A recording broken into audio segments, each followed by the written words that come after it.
Hello everyone, আসসালামু আলাইকুম। অনেক দিন পর নতুন একটা ব্লগ নিয়ে হাজির হয়ে গেলাম। এটা ছিল আমার বার্থডের দিন। তো সেই দিন ছোট একটা কেক আমরা কেটেছিলাম।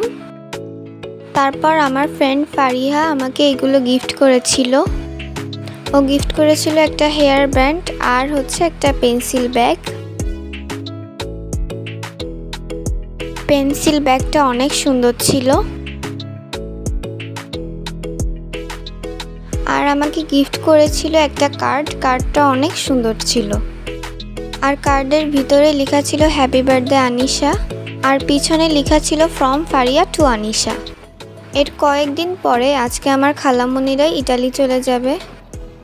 সেই দিন আমরা ভোর 5টার সময় ঘুম থেকে উঠে গিয়েছিলাম এয়ারপোর্টে যাব বলে।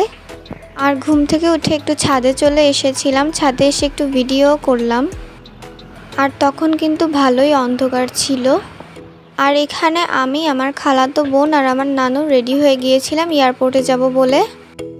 তারপর সবাই এক এক করে রেডি হয়ে নিচে চলে আসে। এখন আমরা এয়ারপোর্টের উদ্দেশ্যে রওনা দিব।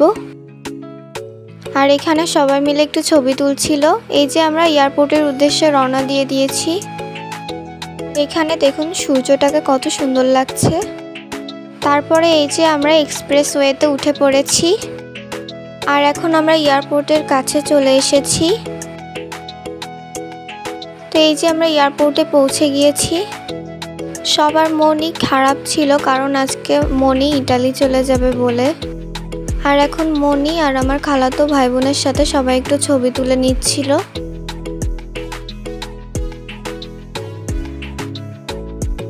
আর এখানে মনি এখন কান্না করছিল, সবাইকে ছেড়ে ইতালি চলে যেতে হবে বলে। তারপর মনি ভিতরে ঢুকে যাওয়ার পর আমরা সবাই বাইরে দাঁড়িয়েছিলাম।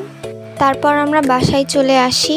আর আপনাদের কাছে যদি আমাদের এই ভিডিওটি ভালো লেগে থাকে তাহলে প্লিজ আমাদের চ্যানেলটিকে সাবস্ক্রাইব করবেন। আল্লাহ হাফেজ।